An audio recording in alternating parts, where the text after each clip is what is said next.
You ready to go? Great. Don't forget, everybody, we've got the chat down below. We're going to be encouraging you to use that as well as the Q&A. So feel free to jump on there and say hi back to us. We're super excited about this, by the way. So thank you for joining us. Let us know where you guys are calling in from as well. Please do that. What part of the world are you in? It sounds like you guys are sitting across from me. Well, poor you. Chicago. Hello to Chicago. Indonesia. Cool. 11 p.m. Thank you for not going to bed tonight early and staying up with us.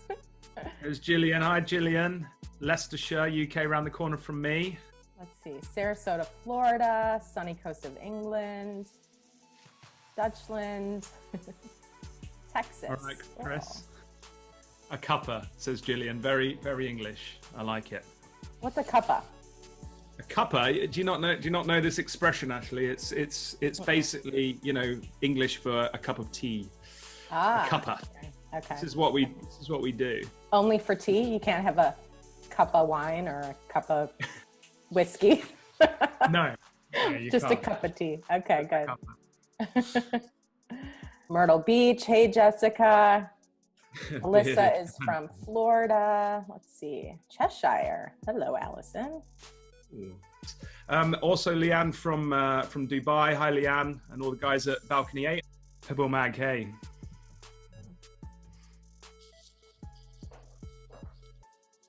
So we're going to start in just a few minutes. As I say, we had quite a few people sign up, and we're just waiting for a few more to come on, and then we're going to get kicked off for you all. It just keeps topping up. Hello from London. Nice. There's Rachel. Hey, Rachel.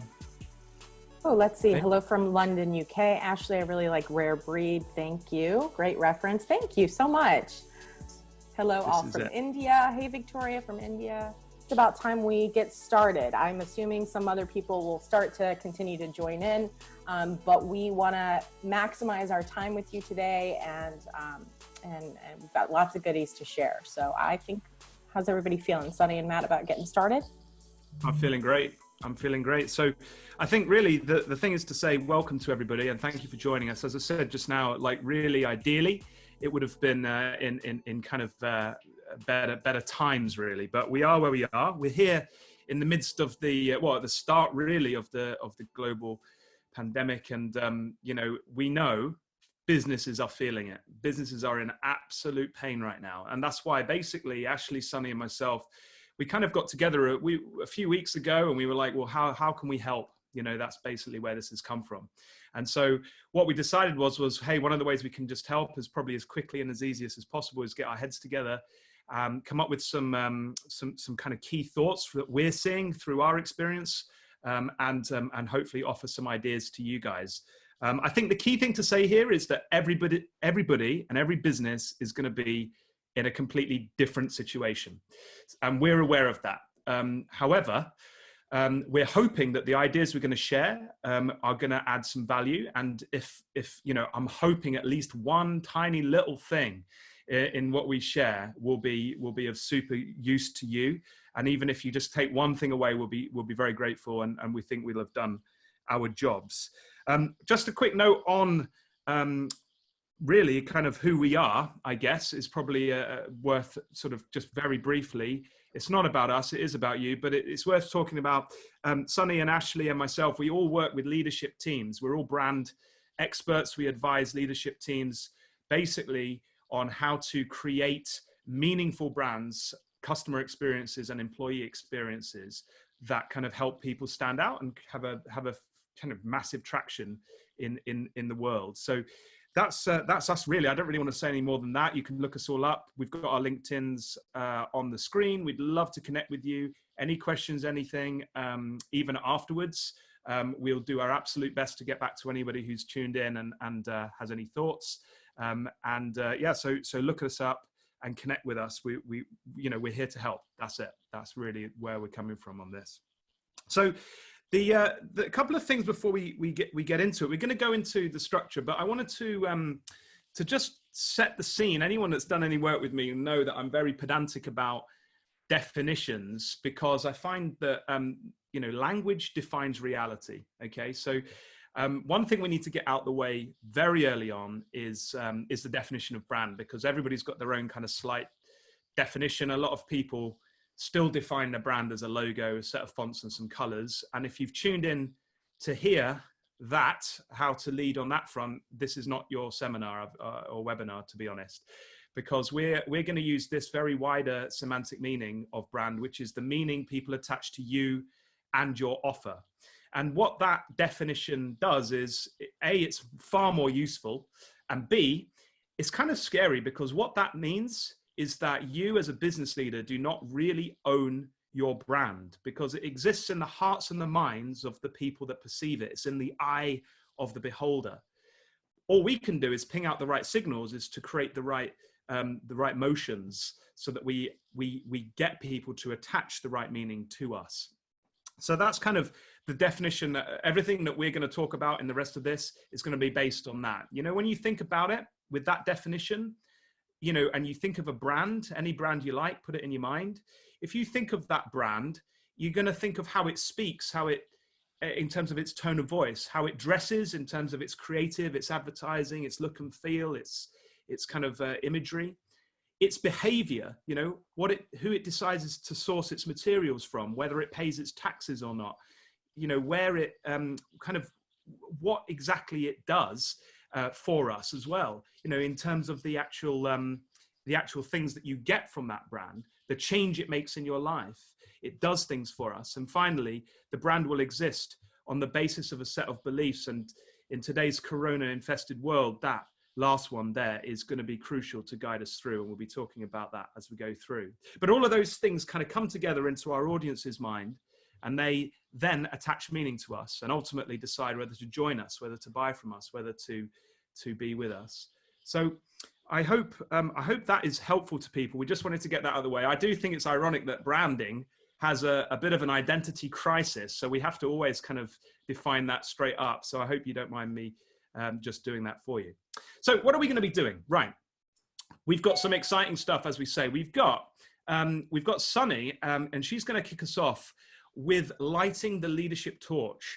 And so this is a mindset thing that she's going to go through, and I'm really excited to hear what she has to say on this. Sunny and Ashleigh actually have written a fantastic book called Rare Breed. And so I definitely suggest check that out. But I know that at the heart of that is a lot of stuff around leadership mindset. And so Sunny's going to kick off with that. But then we are going to move on to Ashleigh, who's going to move into some internal strategies for you to think about, because this idea of managing the meaning of your brand, it really is an inside out initiative. You've got to start at the heart of your business. So that's what we're going to do. We're going to start at the heart there with Ashleigh. And then it's fallen to me to look at some external strategies for you to think about that you can deploy pretty much immediately into your business to help with this current crisis that we're facing. And then we're going to be having some Q&A. So as we go through, if you, someone's blushing on the chat.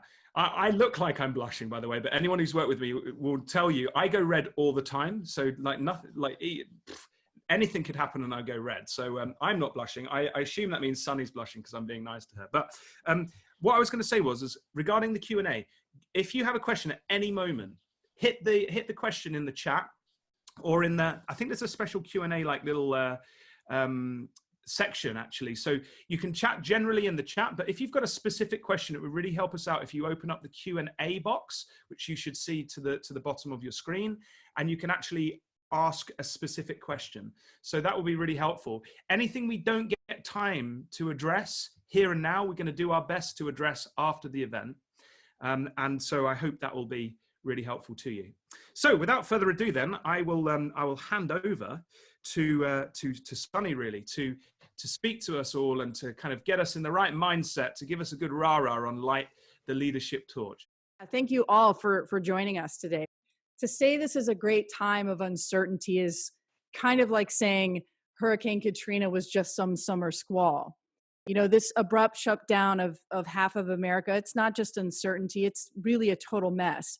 And, you know, even if your brand is strong, even if you have money in the bank, you've been saving, or some of work is on the fringe, you know, I know that we're all feeling this kind of whiplash over the ferocity of what's happened. Even a month ago, I would say that many of us may have been basking in the glow of what I would call maybe one of the strongest economies in the US in over 50 years. And so now we have economists talking about depression. Giants like Marriott and GE are furloughing people by the thousands. And most of you have probably already had to make agonizing cuts yourself. Maybe you've had to file for unemployment, or you've had to take a furlough, or even, just possibly, cut back, or even have projects come out from under you. So we really understand what a lot of you are going through. And I think we're all just really trying to catch our breath, and to sort of keep our head above water, and things feel incredibly surreal.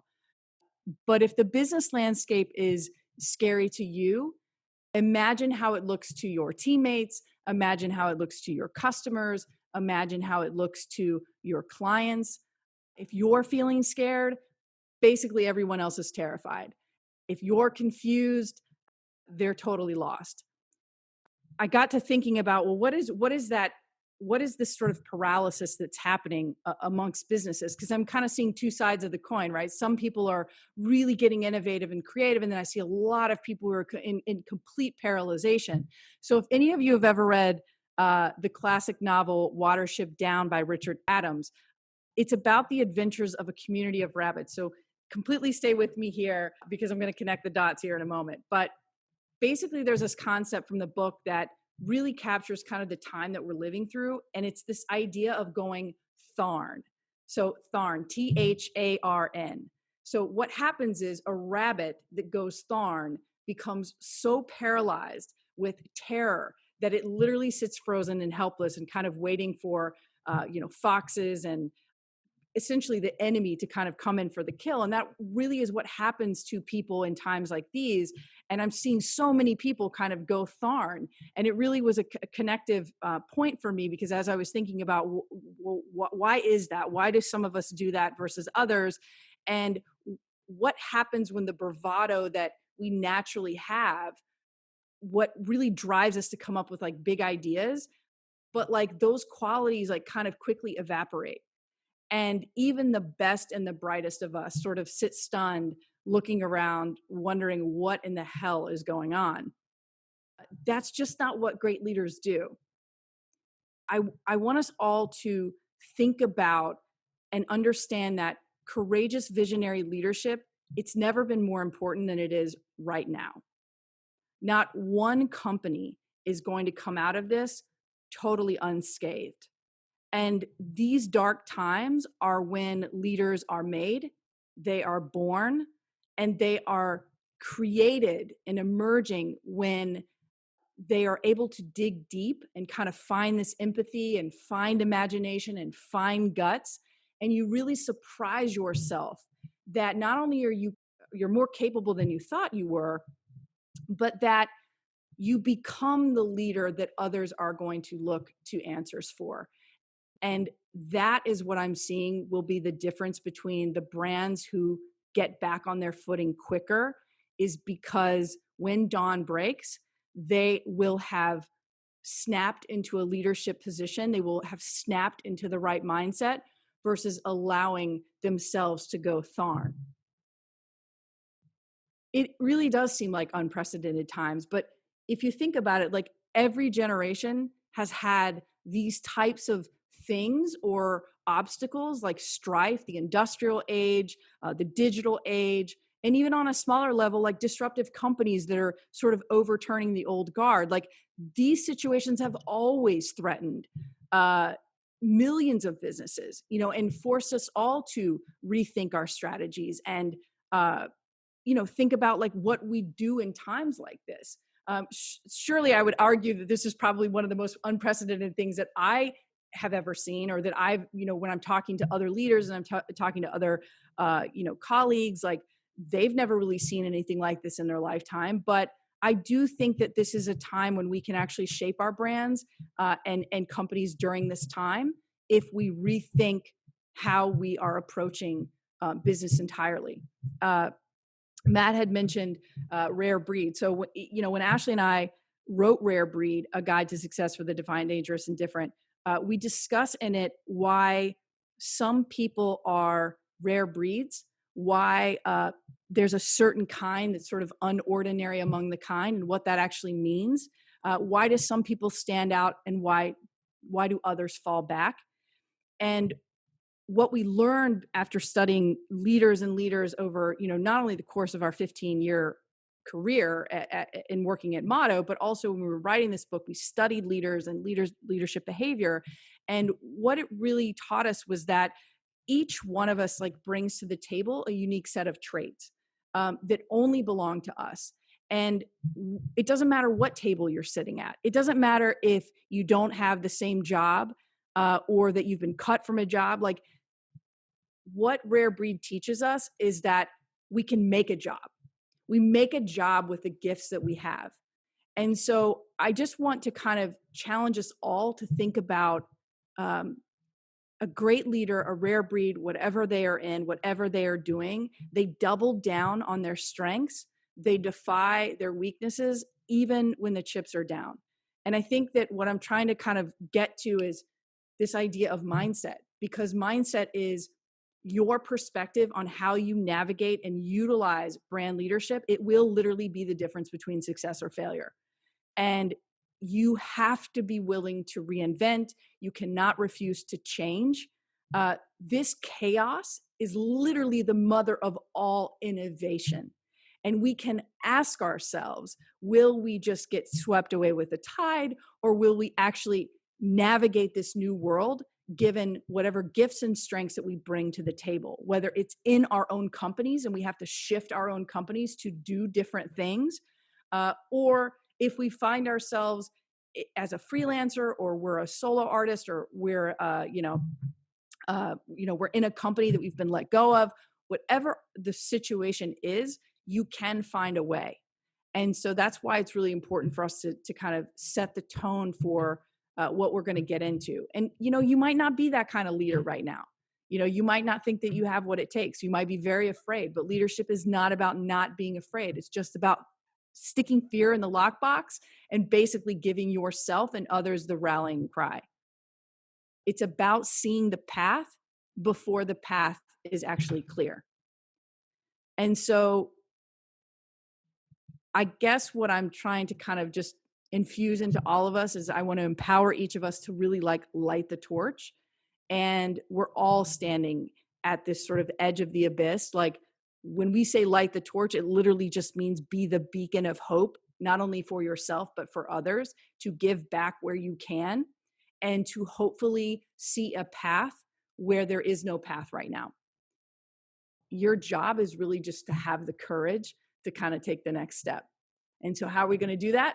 I'm going to turn it over to Ashleigh to kind of take you through sort of more of the tactics of how we get there. But hopefully that kind of sets the overarching bridge of moving us from paralysis to actual hope. Wowzers. I mean, I'm pumped already, and I'm English, so that's pretty scary. That's pretty scary. Thank you, Sunny. That's absolutely fantastic. I love that thorn thing. I mean, you're absolutely right. I'm totally seeing that in a lot of my in a lot of my work. Yeah. Let's light that leadership torch. So, Ashleigh, over to you. You need to unmute. Why do I always have to follow Sunny? It's like when you're on an award show or something, and somebody comes in front of you and gives the best fucking speech of the night, and then you have to go up and accept your award, and you're like, well, I could say it any worse. I couldn't say it any better. That's how I feel right now. That was beautiful. Thank you so much, Sunny. And I hope that helped to paint for you guys a little bit of a different perspective on how we can now start transitioning into some of these strategies that Matt and I are going to be talking about. So I've got 5 internal things that we want you guys to be keenly aware of in these moments. And it begins with not panicking. This was an important thing of what Sunny just talked about, this idea of thorn. And it's important to really understand that panic is the enemy here. Nothing will happen if we freeze. We need to remember that. If we sit here and pause for too long and we think too hard and we don't make decisions because we don't know what to do, nothing good will come out of that for us. I know what it feels like to panic. Sunny and I, a couple days ago, lost a client that we had who was $250,000 in revenue for us. And that was a big hit for a business like ours. Some of you might have been experiencing things like losing even greater deals than that. I know companies whose revenues have vanished overnight. I know companies whose customers are not buying from them. I know companies whose supply chains are completely broken right now because they rely on products from China and other places in the world, and they can't do business because of what is happening in our global economy. So I know that panic is what we're all feeling right now. But the way forward is to shake ourselves out of that and have the courage and the vision and the tenacity to get out of our own skin and our own fear and start to overcome the things that we're facing right here and right now. A lot of companies are in preservation mode, which means they're not spending. They're letting people go. They have to cut back on all the things that they were investing in or buying. And it has really become something where this is such a sticky situation that we're all facing. And right now, what you have to remember is that the mindset is everything.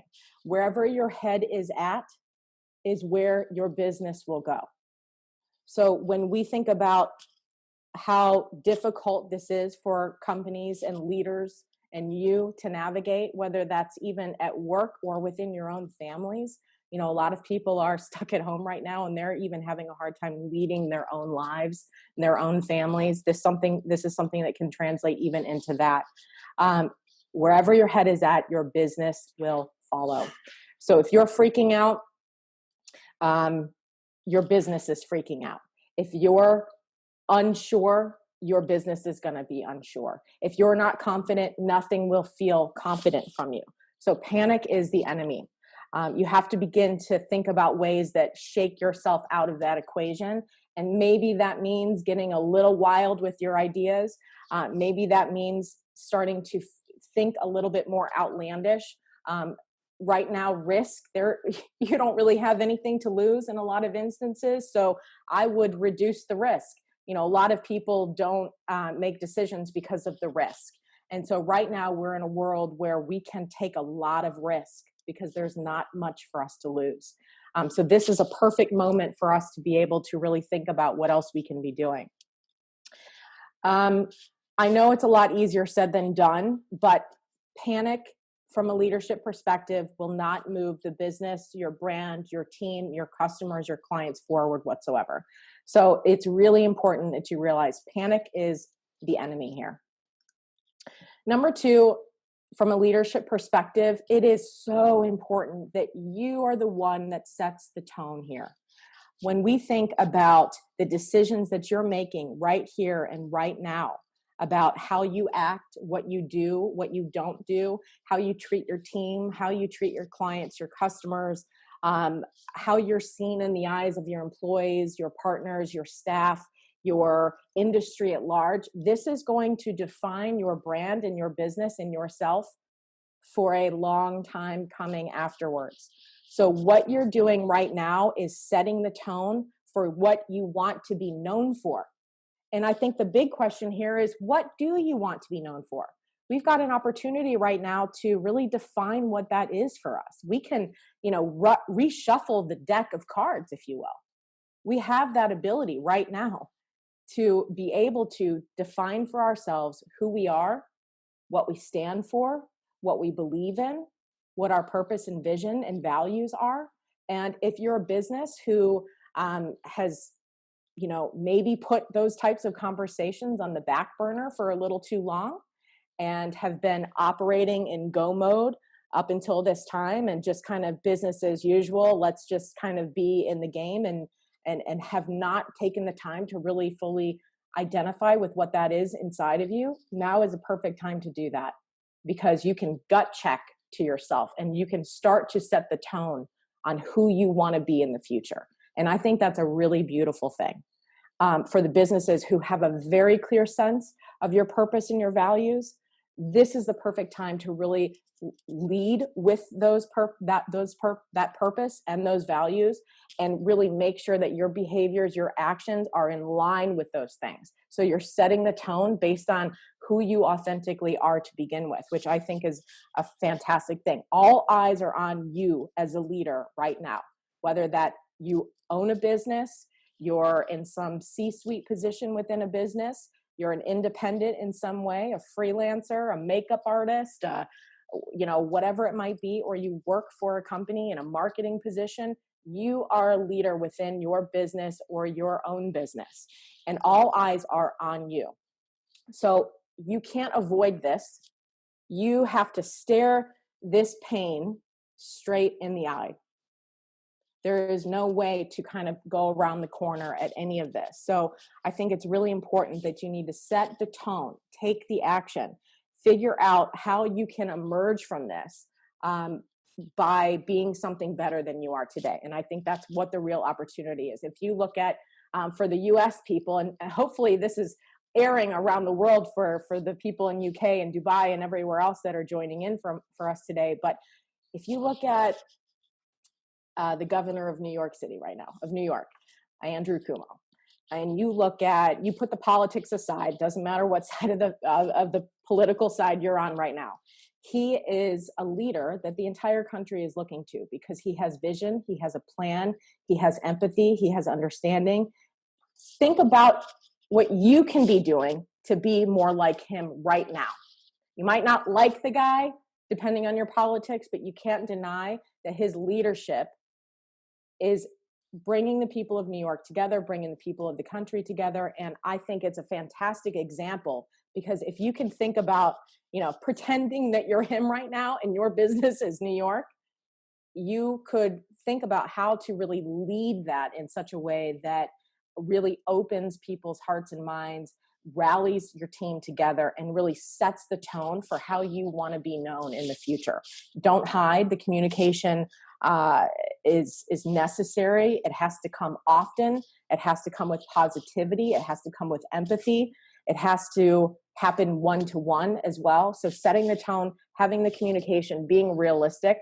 I wanted to make a point here that your role as a leader is to be radically honest right now about what is achievable in the coming weeks for you and the coming months for your company, as this disruption continues to just infect and have a rippling effect across the whole country and across the whole world.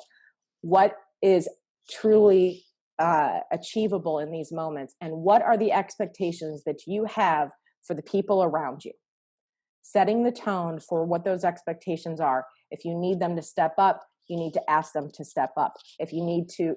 Whatever you need right now is really important to really set the tone and demonstrate that leadership with compassion for your employees, with the people that you're working with the team around you. Really being able to make a difference in that way, I think, is really important. Also, another point here, and I'm going to skip ahead a little bit just because I want to make sure that we get as much of Matt's stuff in at the same time, is start thinking in a little bit shorter sprints here. This is very important when it comes to setting the tone and setting the vision, because the plan right now is everything. Leaders need to be able to set plans. You need to be able to set a plan for other people to follow. So instead of thinking in terms of 1 year, 5 years, 10 years, start thinking in terms of 1 week, 2 weeks, 1 month, 2 months, 60 days, 90 days. Start thinking in a little bit of shorter snippet so that people can follow what you're saying. Because when we have too much of a vision that is too far ahead of us, we can't even see beyond that right now. So I think it's really important to start setting the tone for what is right here and right now in front of us. Next up is define the new normal. So I think it's very important right now to start thinking about how to build your digital infrastructure. When you start to think about how your business operates, millions of people are working remote right now. It's a new territory for a lot of businesses and a lot of people. So you might be in a team who this is the first time that you're all working from home, and you're trying to figure out how to have that same chemistry that you did when you were in person as you now need to have when you're not in the same room together. And so I think there's, if anything is certain, it's that I think this disruption will legitimize remote work for a lot of companies. And it might help you as a business really rethink the productivity, the efficiency of your team, and how you can create that culture when you're not able to touch someone physically, when you're not able to really be in the same room together, look eye to eye. How do we create that culture that we have as a business and bring that to a virtual space? So I think there's a couple of things that we do, because Sunny and I know Matt as well, we're very used to working remote. I mean, we have done it for years and years. Some of our clients we've been working with for 10 years and have never met in person. So this is not something that's new to us, but I know it's something new for a lot of people. I think one thing that is important here is to maybe make sure that your team understands what the new workplace policies are. We have these handbooks and we have these guidelines and we have these, dress codes, even like something so simple. Like, does that apply when I'm still at home and sitting in my PJs? Well, I don't know. Maybe it does, or maybe it doesn't for your business. But I think, we don't know how long this is going to last. It could be the end of April. It could be all through summer. And it could, for some companies, be forever, that this is the way that they really transform their businesses. So I think, having some policies in place that start to establish these guidelines for you is great idea. We use a tool called Notion. It's notion.so at Motto, and it's a place online. It's kind of like a wiki page, if you will. And you can go in there and you can outline and document everything from your HR policies to your video conferencing guidelines to whatever it might be that is relevant to the new world that you're doing business in right now. I would recommend that you guys check that out and kind of look into that. And also for a lot of companies, I have friends of mine, and I have even family members who they've never even been on Slack before. And so how do you even go to this, how can you even expect people to really come together when the tools aren't even have never been used before? So setting up Slack channels around certain things that relate to the internal business and the culture, and maybe even having some fun with it. I have a friend of mine who owns a business, and they talk about their failures in one of their Slack channels. So it's things like that where you can really start to build a new sense of normalcy in this very unnormal world that we're living in. Using Basecamp and Trello and other things, other virtual project management tools to help you manage things. Just check into those things so that you can start to establish a new workflow, a new sense of normalcy, and using technology and digital tools to really help you do that. I also think that, designing some virtual routines is very important. Think about things that you can do to every Monday morning, for example. Do you all get together in a huddle and drink coffee? It's a simple thing, but it might be what can replace that same thing that you did when you were in the office together. I think that's really fun. Motto has a Monday morning huddle where the whole team gets together and we talk about the week ahead, and we ask people what they did over the weekend. And, now the conversation has certainly started to shift, but it's also really fun.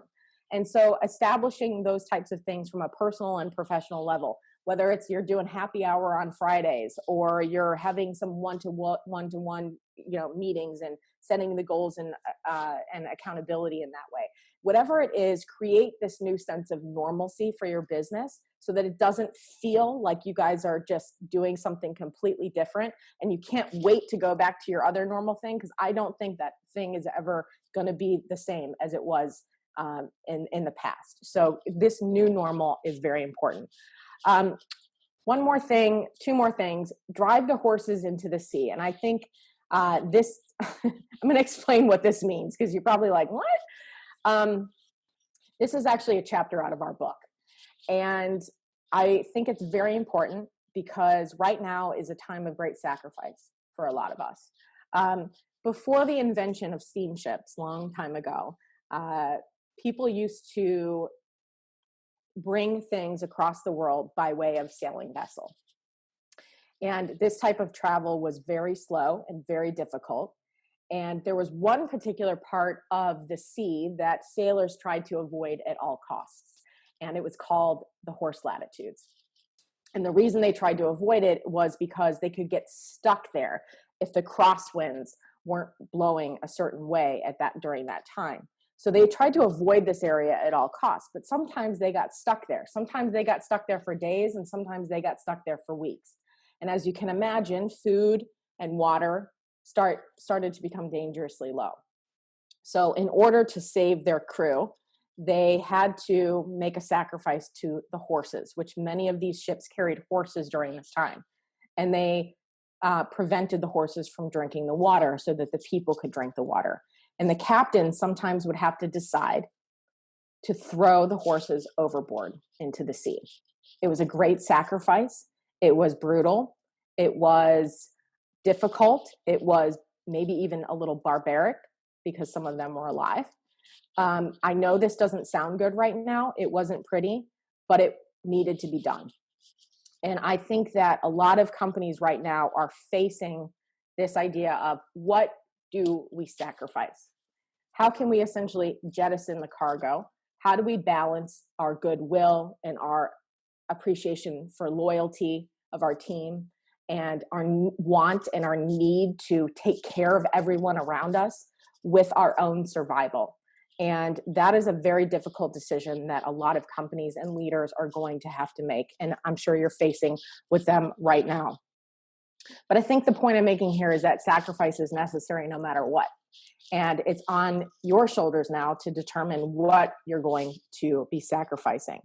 It is not going to feel good to let people go. It's not going to feel good to let go of things you have emotional connections with or an emotional relationship with. This is something that you have probably in your business you feel very strongly about, and it hurts to sacrifice something for the greater good, but it has to be done at some point.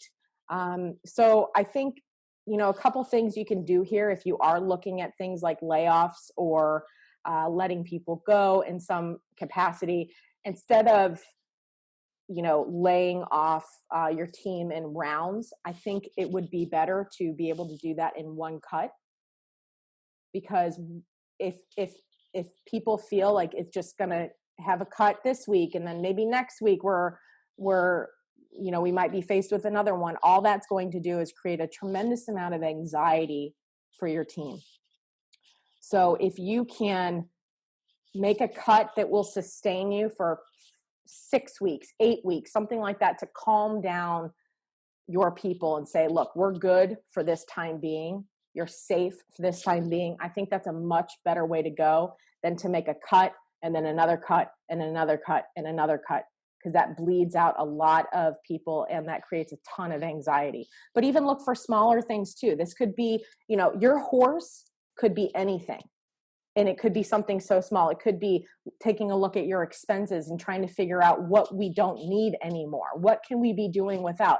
I'll give you a very small example. Sunny and I, in our office in New York, we used to have before this happened, we used to have a monthly flower delivery from a beautiful company called Urban Stems.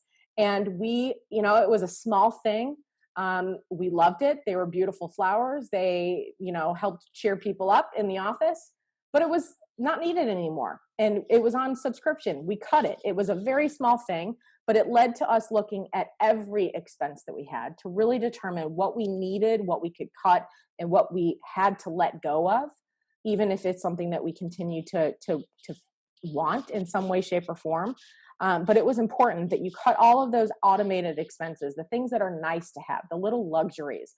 I think it's really important to just let those things go for the time being. I'm checking on our time to make sure that I have one more left, and then I'm going to turn you over to Matt because I want him to make sure he can get everything in. Reinvention is your superpower, you guys. So these scary times are the mother of invention and entrepreneurship and cultural change, societal change. Big things are going to happen because of what we're dealing with right now. I want you to be ready for what's next. I want you to take a good look at your infrastructure and start to think about how you can start to move more of your business online.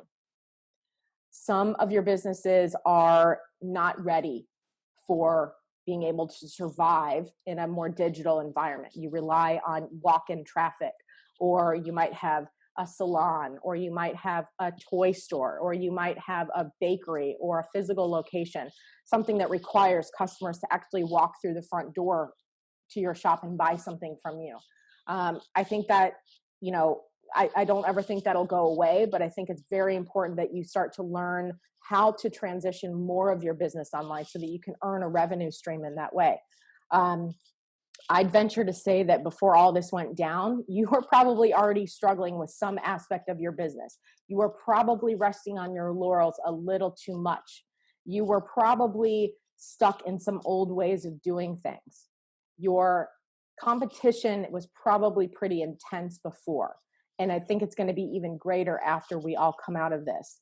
So, you know, it just so happens to be that this is the thing that is forcing you out of your comfort zone. This is the thing that is forcing the change to happen. The hard truth is that businesses who are meant to stay will stay. Businesses who are meant to go will go. And by go, I mean businesses who are too stubborn to change will go. So I came across an awesome example of a toy store in Charleston, South Carolina. They had several physical locations, and they decided in 2 days to create a virtual reality experience where customers could come on their website, walk through the store, interact with a toy, and buy it. And those are the types of things where you can still have physical brick and mortar locations, but also prepare yourself for moving more business online so that this becomes a new normal for you moving forward. And it had 10,000 interactions in 3 days, which I thought was incredible. I know you guys have heard all kinds of stories about people and companies really shifting what they're doing. And I think that's extremely important. Setting up things like looking for what's next in your business, how you can move more business online is very important. I am way over my time, so I want to make sure that Matt moves on to his thing. He's going to be setting us up and talking about all kinds of really good external things that we can do for our clients, our customers, and strategies that are going to help you in that regard. So I'm going to let Matt Actually, go. just on that last point of reinvention and pivoting, because I know that's kind of come up in a few things that I've talked to a couple of people about before this event. One thing that Ashleigh and Sunny and I were thinking is if people find some value in actual ways of pulling teams together to kind of figure things out, to please let us know. I mean, you know, we'll explore doing another one of these webinars really in order to kind of maybe share some actual tactics, some actual ways of doing that, because tools to kind of get people together around a new horizon might be super helpful right now. So let us know if you'd be interested in that. So, okay, so 5 top external strategies, right?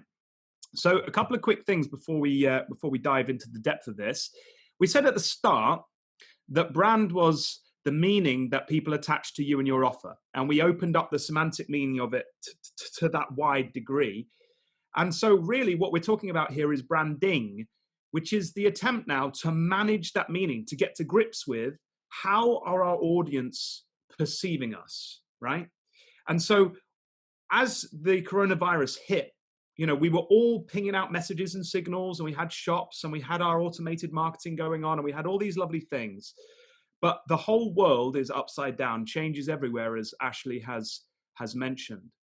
So we've got to think about this in a much more profound way. I think it's Ashleigh. Do you mind? Ashleigh's ticking. So do you want to go to the next slide? So the big brand questions, which I think Ashleigh sort of hinted at this. If you don't have the answers to this defined, and if your leadership hasn't aligned around these, do it now. Do it quick. Get everybody on a Zoom call or a Microsoft Teams call and get this nailed. You know, why do you exist beyond making money? Because if it's all about making money, as soon as the business stops making money, you're not going to exist. So you need a higher purpose. You needed to have defined that probably before this time, but it's not too late. Get that in place. So what is your purpose? And secondly, who do you exist to serve? You know, these are the two biggest brand questions, the boldest of all. Who is your tribe? And by that, I mean, like, obviously your business will probably serve a variety of people, but who are you specifically designing your way forward for? your tribe. So for example, with the purpose, it might be simply like, I don't know, if it was a careers company, for example, we're here to level up careers. For who? For single mothers might be your tribe, right? That's who we're there to serve. And then you can start designing specifically your efforts around that. But that's going to have changed. Things are going to have changed in your tribe. But the answers to those two questions should not have to change. The next two questions, though, the answers will change. Ashleigh, do you want to show them the next two questions? So the next two big questions that I use in a lot of my work is, okay, so now we know why we exist. How are we then going to fulfill our great purpose? What is our mission? And now we know who we exist to serve, and we've narrowed that down to a very specific type of audience. What is it we're going to promise them? How are we going to change their lives? Who are they going to become after they've worked with us? Now, these are huge questions. And I think what they actually highlight is the fact that brand isn't just simply a marketing issue. Really, these questions touch on all aspects of a business. And I think one of the key learnings that I've had since the coronavirus has hit is that belief, which I and others have been championing for years now, is really coming to the fore. You can't just rely on your marketing manager to change a few comms. That is not what this is about. This has got to be a deep-rooted thing, which kind of is at the heart of all of your business. So let's get to grips with this then, and let's have a look at a couple of things, hopefully that will be useful. What we're talking about here is brand empathy. As Marty Neumeier, my mentor, often says, brand is not what you say it is, it's what they say it is. It's what your audience say it is. So we've got to turn ourselves around. We've got to put ourselves in the shoes of that tribe, of the ones we're trying to serve. And those two questions of how we serve them and what we promise them may actually have to change, because we might have promised them a lovely retail experience where they can walk into our store. We can't do that anymore. So we may have promised them all sorts of things which are just not possible right now, but why we do what we do and our purpose and who we serve are still the same. So the question is how do we reinvent how we do it, and how do we reinvent what we promise? They're the two big questions which I think leadership needs to think about, particularly when you look at externally how people are going to perceive you. Remember, meaning exists in the hearts and the minds of your tribe. And so you need to think about the long term in regards to this. Branding is a long-term game, not a short-term marketing kind of sell ideology. So that's it, really, brand empathy. I just wanted to point this out to help you maybe think. Often, and I'm sure Ashleigh and Sunny will agree with this, often when we're working with brands, we are operating at the top of Maslow's hierarchy of needs, in the West at least, which is, I don't know if everybody's familiar with Maslow's hierarchy of needs. It's pretty standard psychological profiling system, really. The basic tenet of it is that you move up this hierarchy of needs, but you don't move up a rung as a human until the previous rung has been adequately fulfilled, and you feel that you've addressed that. So, for example, you start off with physiological, which is kind of like your life support stuff. Once you've got that in place, you look for safety. Once you feel safe, you look to belong inside in terms of a wider community. Once you're in a wider community, you look for esteem within that community, to be famous for one thing or to stand out within that community. And then once you've done that, actually, you then look to just fulfill your own self-actualization needs, whatever that might be. Now, brands often are helping their customers live into an identity that the customer has designed. And that's great. But the thing is that when now Corona's hit, everything has crashed to the bottom of the pyramid. People are thinking about their families. They're thinking about food. They're thinking about, where their safety. And so everything I'm going to say now is with that caveat. Bear that in mind. We are now at the bottom of Maslow's hierarchy of needs. And so to play at the top is probably very inappropriate at this moment in time.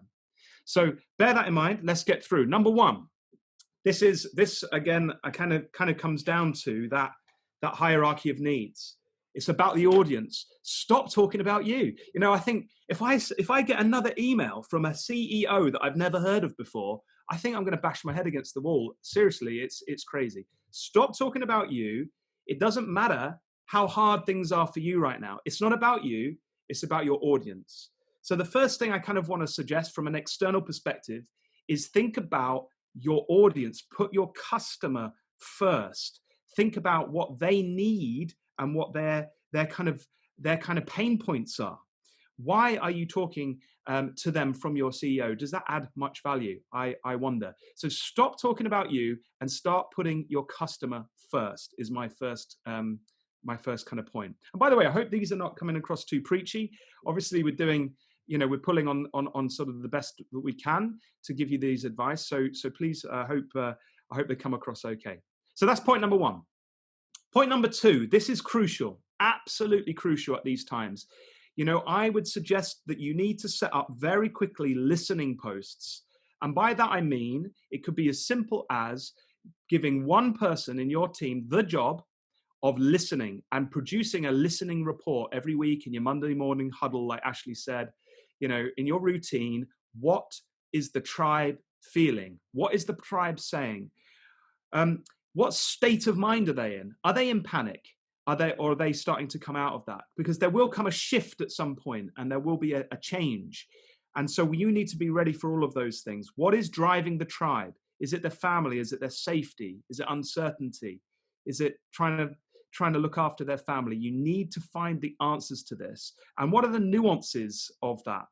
So use social listening, look out on social media, find their pain.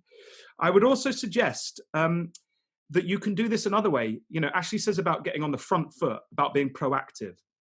And one of the great things that you could do is help your tribe connect with each other for mutual support. So as a very simple, very easy thing that you can do, set up yourself, if you're B2B, a LinkedIn group for all of your suppliers, all of your customers. Set up a Facebook group. Get people to connect on there. Mutual support, crucial at this time. Be the one to own that space, to bring and connect those dots together. Add some value there, but listen. Use it to listen because often your audience will tell you what to do next. There's a great example of a brand doing this. I don't know if anyone's familiar.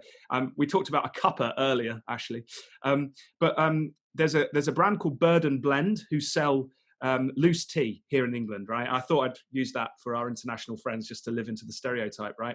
But what Bird and Blend are doing is a 4:00 Zoom call with anyone that wants to join. You can join at 4:00 and you can have a cup of tea with them and their team and anyone else. And it's literally just that. So the point is they're connecting their tribe. They're using it to listen. They're using it for support. Listen to the tribe. Who do you exist to serve? Once you know that, you can then support them in these ways. So that's point number two.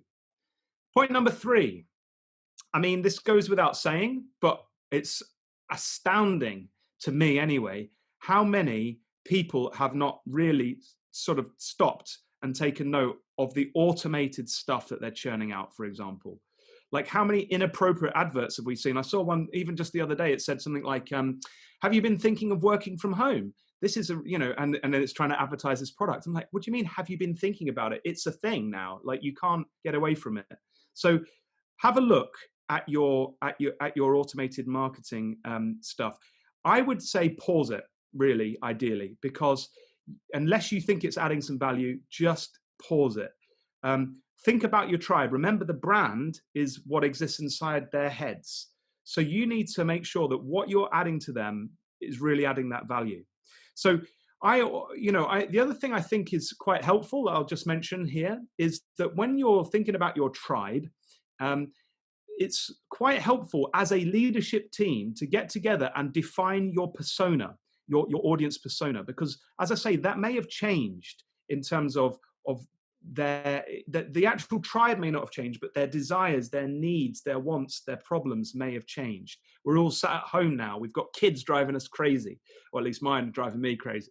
We've got all of these challenges that we're all trying to face. And so in this interim time, the tribe's needs might not be the same as they were 3 weeks ago. In fact, I can guarantee they're different. They've been affected. How can we therefore address them? So you've got to review everything in the light of your customer need, in their unmet needs. So review your automated short-term marketing and advertising. Make sure it's relevant, make sure it's empathetic, and add value. And the other thing you can do here, which I think is quite helpful to do, again, this is a leadership team inside out thing, but it affects how you will appear to your customers, is to sit down and literally map out your customer experience. Like you could do a before and after as well. Like, what was it before? People walked into our store, we talked to them, we did da. Now we can't do that. So what does that now look like? How do we actually add value, add brand meaning every step of the way as we go through the customer journey? So there we go. Give some permission as well, I would say, when you go through that empathy, that customer journey, give permission to your frontline staff to have a little bit more empathy, give them a little bit more freedom, teach them about the brand values and unleash them on to do the right thing. So that's point number 3, review everything. You've got to do that as a team, quick. Number 4, this is obviously a new one, an obvious one. Adapt. We've got to adapt. Ashleigh's been talking about this, but you've got to adapt from an external perspective as well. What you've got to ask yourself is once you understand who you're serving and the changes that are in their life and the challenges that are in their lives, you've got to ask yourself the question, what role can we play in that new life for them? What is our brand going to do for those people? And that is the question for B2B as well as B2C brands. You've got to ask that question. So, for example, maybe you can offer them information which perhaps is needed at this moment. Offer it online. Restaurants can't easily have so many people in, but what they could do is maybe do some online tutorials or live stream. Give that information out, recipes, run some competitions. Gyms can't have people in. We've got a great example at the moment. I don't know if anybody's come across Joe Wick. It's Joe, isn't it? Joe Wicks, I think I've got his name right. He's doing this thing. He was like a fitness coach. He's now doing this thing, PE with Joe, 15 minutes every morning, right, for kids. So he's found the need, he's found his tribe parents, he's found their pain, and he said, look, for free, I'm going to deliver this. Now, his brand is going to be rock solid going forward, long-term game. He will no doubt succeed. So offer information. You could think about offering discounts to online classes, sharing that information out. You could also think about adding some, maybe looking in your warehouse, seeing what you've got available. Maybe you've got, you could send 100 gifts to your 100 most vulnerable customers, something like that. Think of the traction you'd get from that and the benefit that would give to your tribe than any marketing you could do right now. So I just offer a few things. There's loads more. We could run a session completely on innovation. You're all in different situations. So I've just sort of tried to highlight 1 or 2 things. But that's point number 4. You've got to adapt, and you've got to adapt quick. Point number 5. This one I think is pretty interesting to think about in these times. We often talk about competition, beating the competition, but actually, you know what? There's a lot of people out there hurting just like you are. So why not find them and why not team up? This is my question. So, for example, you might need routes to market. You might think, I haven't got a fleet of vans. You might just find there's a hire company that would actually jump at the chance to have an opportunity to be used to deliver stuff, or a taxi firm or someone like that you can team up with. So think about routes to market. Think about getting things into your tribe. Think about the tribe's pain, and then work backwards from there and figure out how to get your stuff to them, to get your products, to get your service, to get your offering, to help them. And where there's a will, there's absolutely a way. So make an approach, team up. The other thing you can do, this is just to the side, is team up with other people, your peers or anything like that. The world's a big place. There's going to be people hurting in your industry in China, in America, in the UK. Find people like you and ask them and work with them. You're not alone. So the other thing is partner up with influencers. You might find that there's people with an audience who are willing to help you if your cause is worthy enough. So look out for them. So I think that's kind of it. We've run over, but I hope that has been helpful to kind of just give you some ideas on how externally you might want to start to think about things in terms of the new world that we're living in. Actually, I think we've got a few moments now for some Q&A, and I've seen there's some up there, some really great questions. In fact, we've got loads. Yeah, definitely. So, so we will stay on a couple minutes longer, maybe probably for another 10 or 15 minutes to help answer these questions. We appreciate you guys if you want to stay on as well. I see a question here that I think, Matt, you'd be a really good person to answer this one because it is more external facing.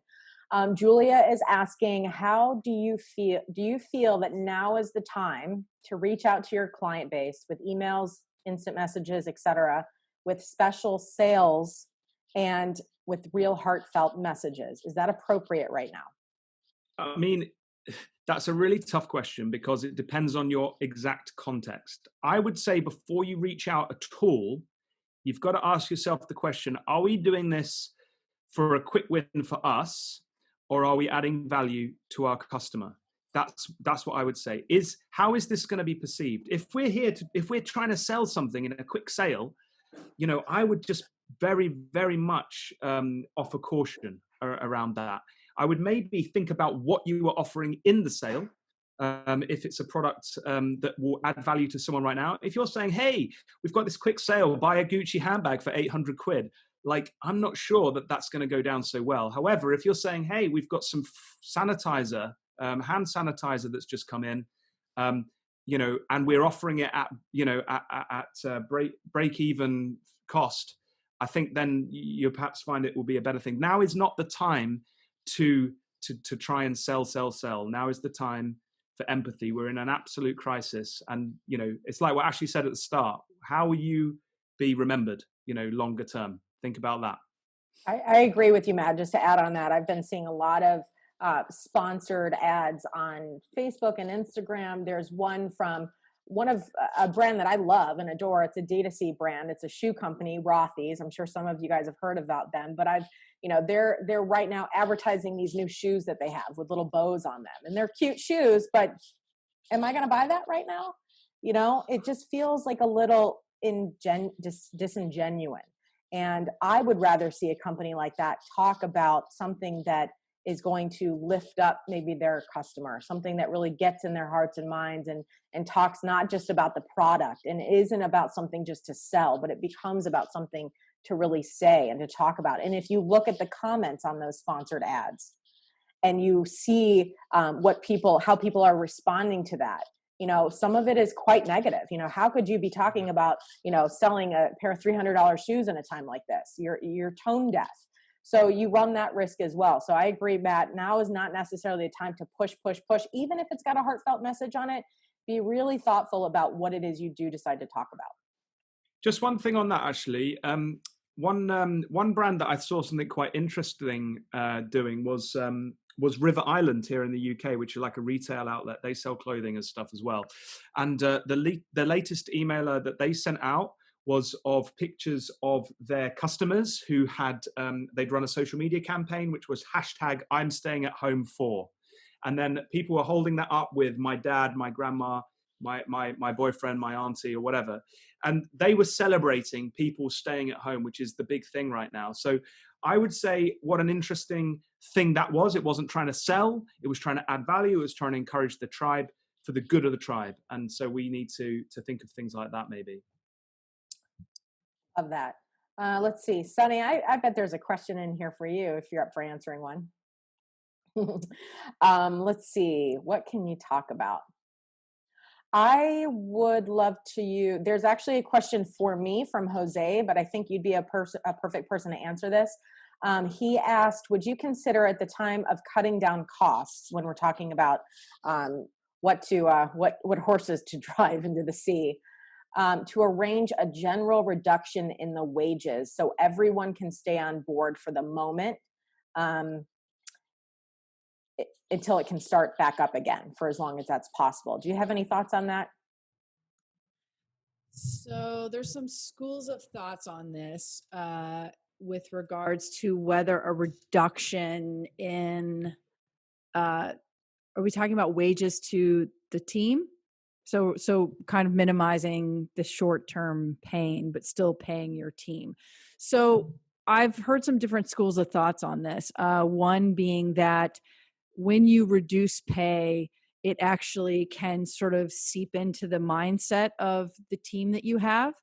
and that it can actually be seen as a negative. They might be able to get more from unemployment. I've heard this as well. Now, whether that's true or not, I'm not entirely sure at this point. But I think if you can keep your team working and you are able, as the CEO, this is what I think is actually kind of important, is that, you also should be thinking about ways that you can minimize your own, bonuses or your own salaries or your own any kind of income that you've got coming in, or dispersing that. I think reducing the pain as a whole, if you can, both for yourself and for your team, is really, really important. But also, if you foresee that you're going to have to be laying people off, I think that it's better to do that. As Ashleigh was saying earlier in the talk, I think making those cuts and giving people enough time to be able to, instead of abruptly cutting, kind of phasing out however you pay people over the course of the next week or the 2 weeks, or foresee how much time that you have that you can float the company without getting into trouble. I actually read an article yesterday about a pizza company in New Jersey who went and, I would only advocate for this if you were not in a situation where you had taken out a bunch of loans, or you had, tried to borrow from the bank or things like that. But in this particular instance, this company did not.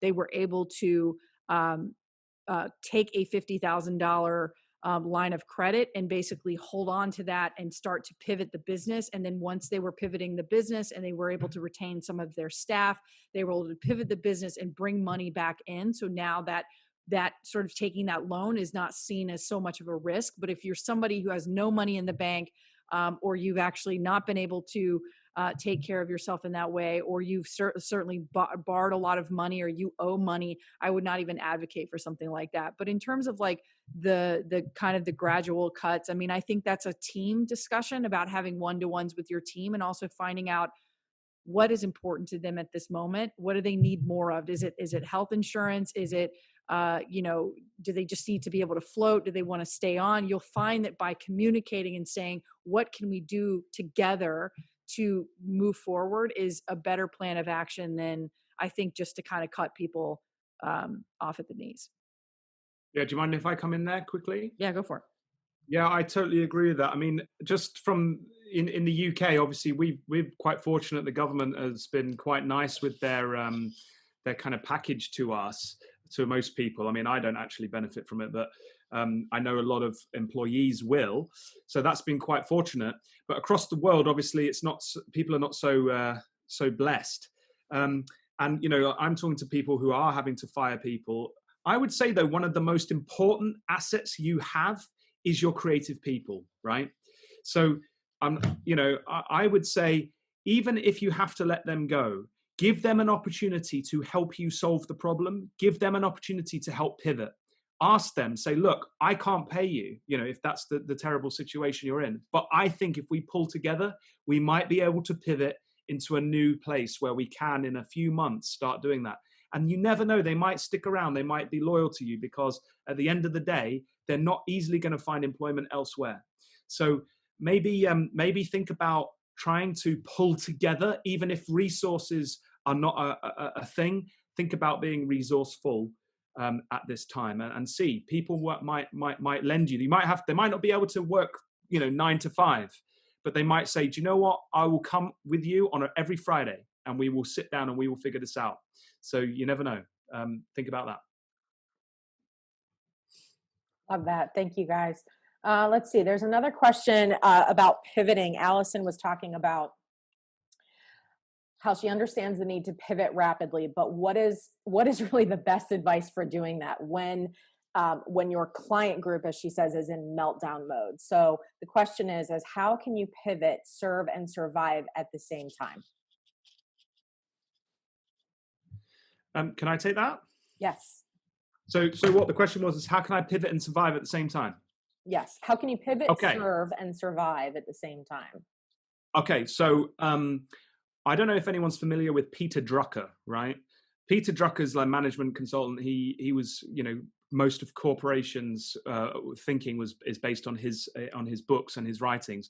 Peter Drucker said, even in good times, you can't have people focused on the day-to-day running of a business and be entrepreneurial and, you know, think of a new future. The reason being is because the people who you sort of hope will think of the new future will be distracted all the time by fighting fires in the business. So what he suggests is you set up a little innovation entrepreneurial powerhouse. I call it the SWAT team, and you task them with the future, right? And this is one thing I think you can do as a leader, which is really super powerful, because you might not have all the answers, but you empower those people to go off and do it. Get your most creative, crazy, you know, out of the box thinkers, problem solvers, and put them together. But shield them from the day-to-day monster, which is the business. Keep serving the business. Obviously, you need to do what you can to get that going. But that's one way you can start to pivot, because you can task this team with reporting to you weekly, if not every other day, on what they're looking at. And you can give them resources like AG Smart Sprint or design thinking to really kind of pivot on the unmet needs of your customers. But that's another story. But my suggestion is separate the two. Have one group of people focused on the future and one group of people focused on stability and getting through the next few days. That's my suggestion. I love that, Matt. And I was thinking about those same lines as well, but then another example popped into my mind that I came across the other day, and I actually think this is a really relevant one, about a small bakery, an independently owned bakery in San Francisco. And the name of the bakery is Butter And what they did was, you know, they had these gorgeous cakes that they would sell through their bakery. And quarantine time came and nobody was coming into the store to purchase a cake. And so overnight, all of their revenues were just completely gone. They had about a month of reserves left before they would have to close the bakery permanently. And so the owner of the bakery, her name is Amanda something, I can't remember her last name. She got super creative and decided to make what she calls quarantine cakes. Now, these cakes are her cakes that they sell at the bakery, only these have CDC approved quarantine messages written on top of them. So it's like, wash your hands, don't touch your face, you know, pretend you're an introvert, funny stuff. And so she started making these cakes and selling them online and offering free local no-touch delivery within the San Francisco market. And I think that's a super easy way to take the core business. The business hasn't changed, but it pivoted a little bit, as Matt was talking about how to be more relevant to the right here and right now. People care about what is right in front of them. And if we're living in this world where we're having this coronavirus conversation, it's kind of funny to like bring that into your product and see how you can actually bring joy to people's lives. So they're creating these little mini cakes because they know people aren't, you know, having birthday parties and gatherings before. So they're making 1 to 2 person cakes that you can share with somebody that you live with.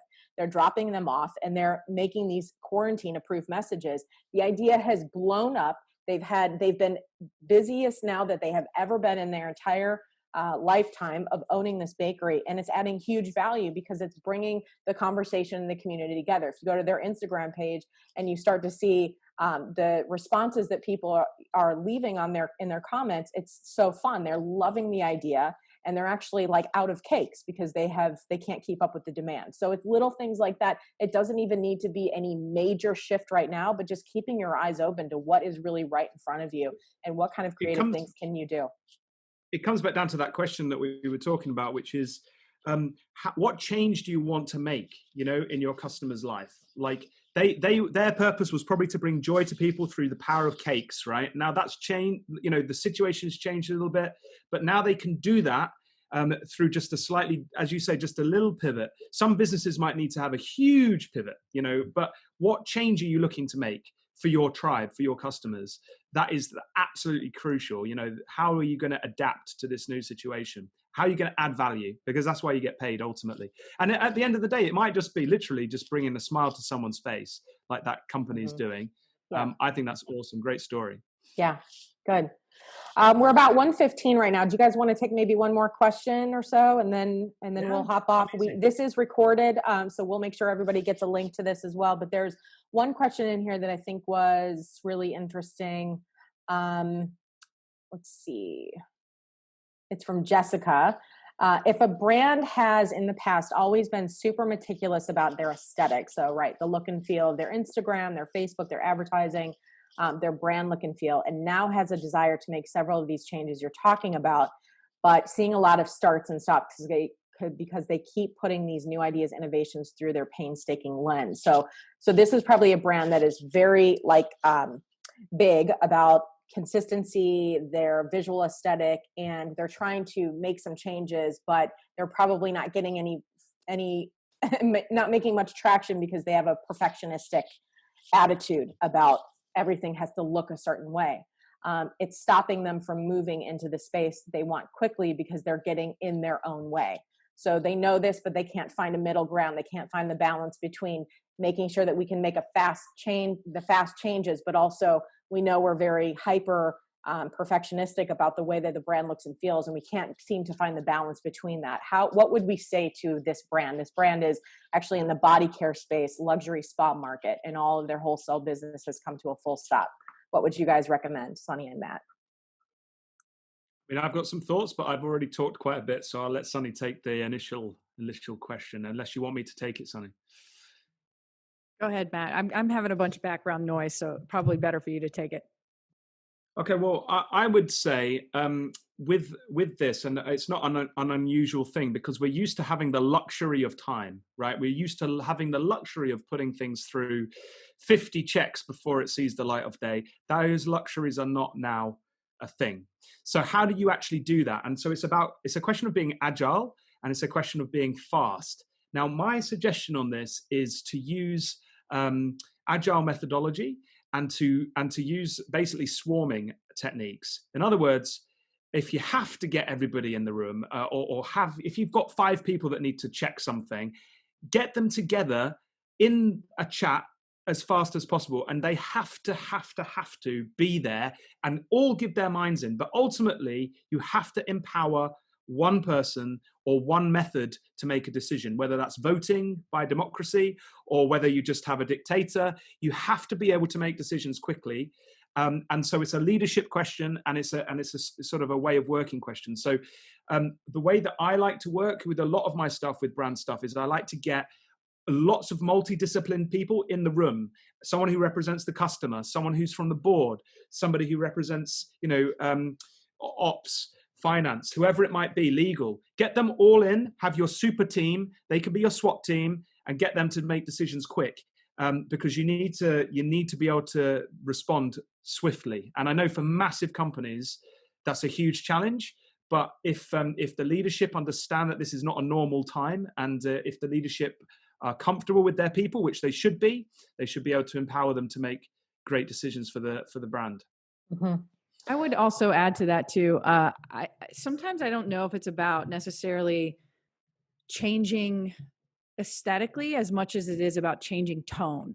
So when we think about the personality of a brand, or even the decisions that we make on behalf of our brands, whether that's through design, which is usually how we're going to do that, or through written communication, which is kind of the verbal identity of a brand. So let's say that you have an Instagram feed, and there's a cadence that you're posting, there's a strategy to which you're posting, everything looks beautifully designed.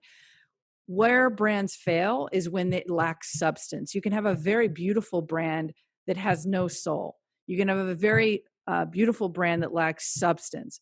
So I think it's more about not necessarily figuring out whether or not it needs to be perfect or better looking, but rather, are you on tone, and are you in fact communicating the right sermon to get people to church?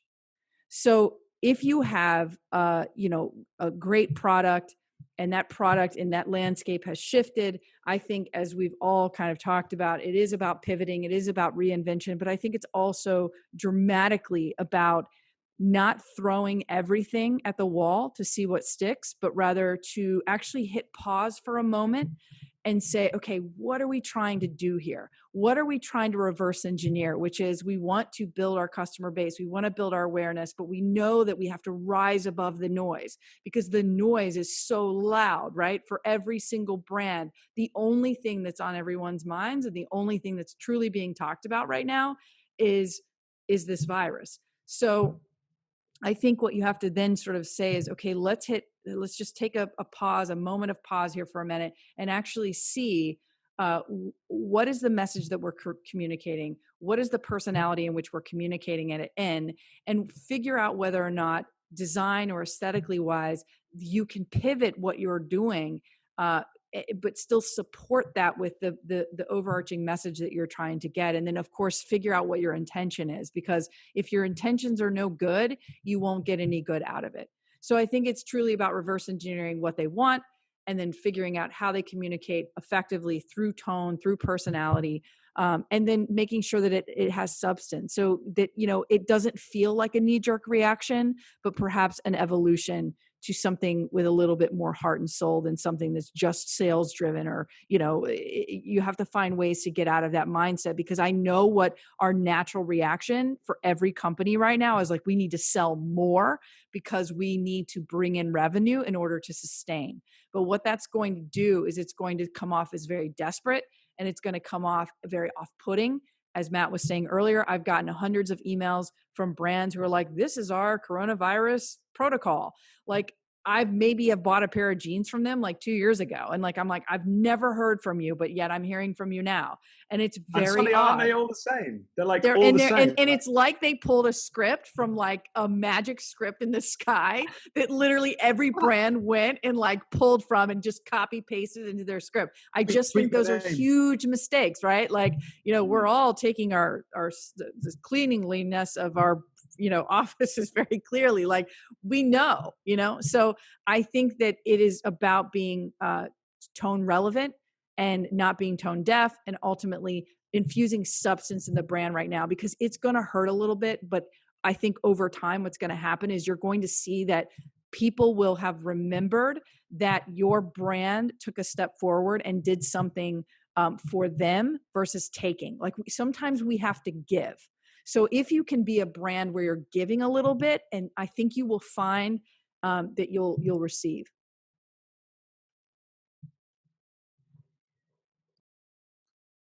Thank you, Sunny. Thank you, Matt.